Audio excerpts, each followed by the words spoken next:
Hey, tout le monde, ici Arsevoli pour vous servir. Aujourd'hui, on se retrouve pour le second tuto de la chaîne. Ce coup-ci, tuto sur la collection de cristal. Un mode de jeu débloqué au niveau 16 qui vous permettra d'obtenir de l'or en très grande quantité. Mais pour obtenir cet or, toujours est-il qu'il faut mettre un maximum de dégâts.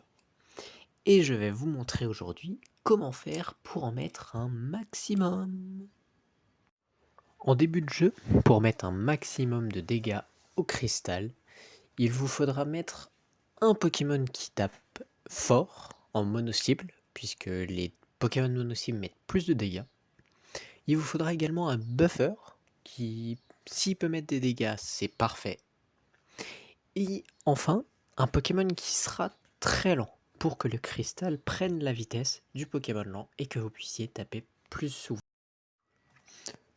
Quand vous ouvrez la collection de cristal, vous aurez cette interface qui apparaîtra. Vous avez défis, mais vous avez également des types.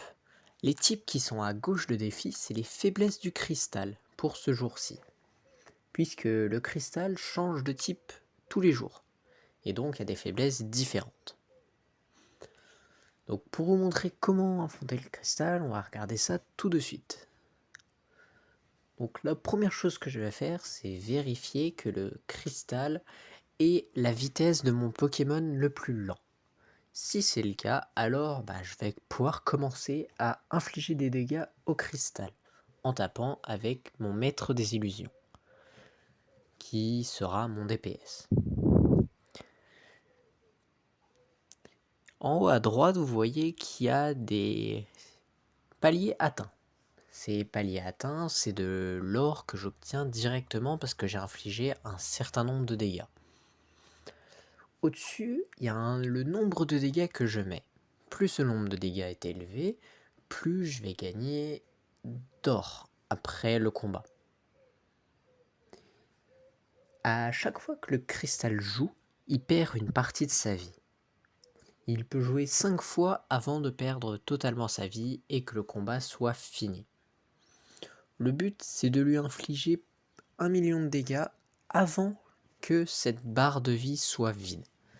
Si vous arrivez à mettre ce quota de dégâts, donc de 1 million, vous recevrez le maximum d'or possible.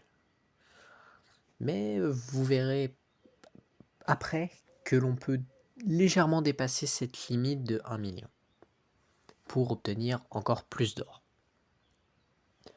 Voilà, là le combat touche à sa fin. Et voilà la quantité d'or que j'ai reçue en fonction des dégâts que j'ai infligés.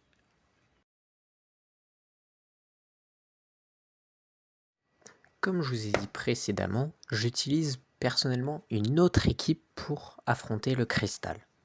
Cette équipe est constituée donc de Ho-Oh Résonant, qui est mon DPS, de Victini, qui va booster les dégâts qu'inflige mon Ho-Oh, et de Démon de la Terre, un Pokémon que vous obtenez avec le boss mondial, qui baissera la défense du cristal. L'avantage que j'ai avec Ho-Oh, c'est que qu'importe la vitesse du cristal, je pourrais dans tous les cas mettre le maximum de dégâts. Voici un extrait du coup de ma façon de combattre avec Ho-Oh. Vous verrez, elle est beaucoup plus courte qu'avec Maître des Illusions, parce que j'aurais enlevé l'entièreté de la vie du cristal avant même qu'il ait pu jouer. Voilà, mon Ho-Oh a très peu de vie, et il a accès à son ulti. Son ulti met plus de dégâts, moins il a de PV. Et Kyurem booste les dégâts subis par le cristal. Voilà, du coup le cristal il est fini, il a plus de vie, je récupère le maximum d'or. Et j'ai dépassé la limite des 1 million de dégâts.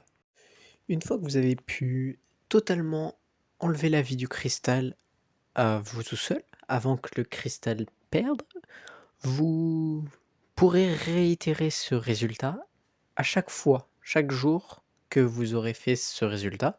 Donc par exemple, si vous avez fait ce résultat un jeudi, tous les jeudis, avec l'assistance, vous ferez le même score pour vos attaques.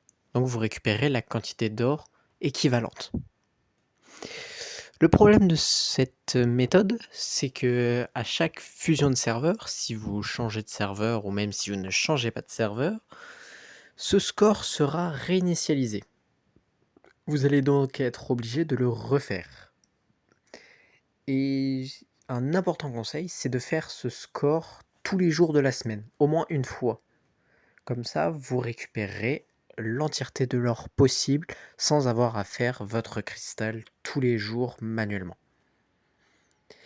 Et voilà, j'espère que vous en aurez appris plus sur la collection de cristal, que vous saurez comment récupérer de l'or. Sur ce, c'était Arcevoli. N'hésitez pas à vous abonner et à lâcher le like. Et je vous souhaite à la semaine prochaine. Allez, ciao ciao!